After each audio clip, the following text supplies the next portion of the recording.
আমার বউর একটা সসপ্যান ছিল ছোট, 3-4 লিটার দুধ আসতো, ওটা চুরি করে নিয়ে আসছি, ওটা চাইছি দেয়নি, চুরি করে নিয়ে আসছি, না জানাই নিয়ে আইনা ওই ফুটপাতের এক কোনায় বসছি, বসে 3 লিটার মিলিলিটার দুধ দিয়ে চা শুরু করলাম। প্রথম দিনই আমি একটা অভূতপূর্ব সাড়া পেলাম মানুষের কাছ থেকে, যেমন বলে আপনার চা তো ভালো হয়, হ্যাঁ এমনও দেখলাম প্রথম দিনই দেখলাম মানুষ কেউ কেউ 2 কাপ চাও খাইছে দাঁড়ায়। তো ওটা করতে করতে করতে করতে 17 বছর পার করে ফেললাম।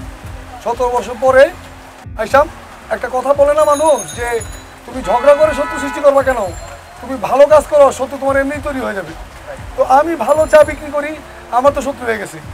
এখন যে কেউ এসে আমার দোকান ভেঙে ফেলায়, যে কেউ এসে আমাকে উঠায় দেয়, যে কেউ এসে আমার উপর নির্যাতন করে, নিপীড়ন করে, তো প্রতিবাদ করার কোনো লোক পাই না।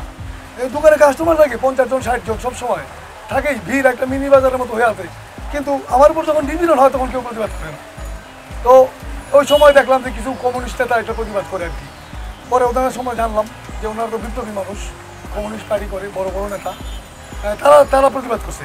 তো এই প্রতিবাদ করে বিপ্লব কি, রেভলিউশন কি, বিপ্লব, এইগুলো জানতে গিয়ে আমি তখন চে পড়লাম, লেনিন পড়লাম, ফিদেল ক্যাস্ট্রো পড়লাম, মার্কস পড়লাম, অ্যাঞ্জেল পড়লাম, আমি গ্যালিলিও পড়লাম, লিওনার্দো ব্রুনোকে পড়লাম, এমন বিখ্যাত বিখ্যাত মানুষের জীবনে আমি পড়লাম। পড়ার পরে দেখলাম যে না, আসলে তো বিপ্লব ওখান থেকেই শুরু হয়েছে, আর এনারা এটা ধারণ করছে। তো এই বিপ্লবের ধারণা আমি পেলাম, তখন থেকেই আমি এই চায়ের নাম দিলাম বিপ্লবীদের চা। আমার এই বিপ্লবীদের চা চলছে, আমি একটা কাপ বানালাম বিপ্লবীদের চা, সাইনবোর্ড লিখলাম বিপ্লবীদের চা। এখন আমি ভালো আছি, আমার উপর আর কেউ নিপীড়ন করতে পারে না, সাহস পায় না, যেহেতু এখন বিপ্লবীদের দলের মেম্বার হয়ে গেছে, এখন আর ওই খারাপ লোকগুলো আমার এখানে আসছে না। এখানে চা খায় যে আছে, এখানে আমাদের একজন স্যার আছেন, শ্রদ্ধেয় স্যার, উনি আমার এই দোকান যখন শুরু হয়েছে তখন থেকেই চা খায়।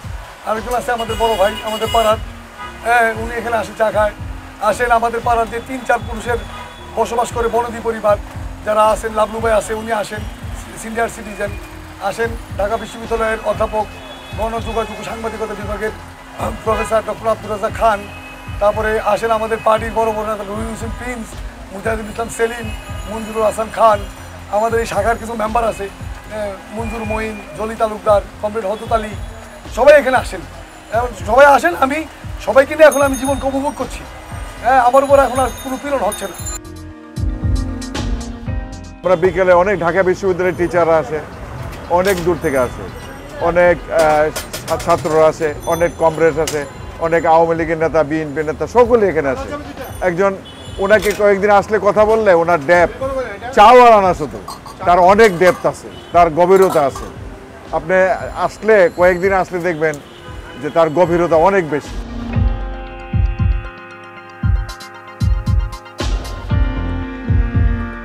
এখানে অনেক কাপ চা বিক্রি করতাম, প্রায় 1250 কাপ চা বিক্রি করতাম, এতে আমাকে 350 লিটার দুধ লাগতো।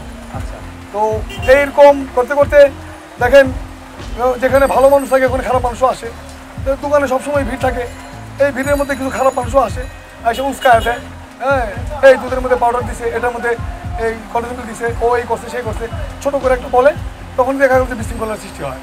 তো এই বিশৃঙ্খলাতে বাঁচার জন্য আমি ওই মানুষগুলোকে বাদ দিয়ে দিচ্ছি, ওদেরকে আর চা দিই না, এবং তারা প্রতিবাদও করতে পারে না। সতের সামনে অসৎ দাঁড়াইতে পারে না, তো তারা নিজেরই অসৎ।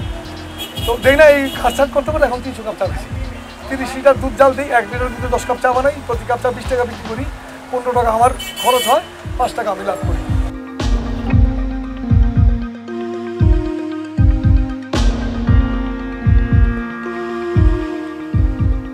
প্রত্যেক জেলায় জেলায় একটা করে বিপ্লবীদের চা দোকান করতে হবে, এবং প্রত্যেক বিপ্লবীদেরকে ওখানে ইনভলভ করতে হবে, সংযুক্ত করতে হবে। করলে কী হবে, মানুষ সত্যের কিছু কথা জানবে, সততার কিছু নমুনা পাবে, হ্যাঁ দেখবেন যে সমাজের বিশৃঙ্খলা কিছু কমে যাবে। অনেক মানুষ হবে দেখবেন যে এরা তো ভালো মানুষ, এরা মিথ্যা কথা বলে না, এরা অসৎ কিছু করে না, এরা নিজের স্বার্থের জন্য অন্যকে ঠকায় না, এরকম হয় না। তো মানুষ 50 জনের মধ্যে একজনও হয়তো দেখবেন যে এই পথে চলে আসছে, যে না এটাই ভালো পথ, এটাই। আর আপনি যদি মানুষের জন্য কিছু করতে চান, আমার জানার মতে আমি যতটুকু জানি বা যতটুকু এই পর্যন্ত আমি বুঝতে পারছি, যে আপনি যদি মানুষের জন্য কিছু করতে চান তাহলে আপনি আসবেন, that is the right way.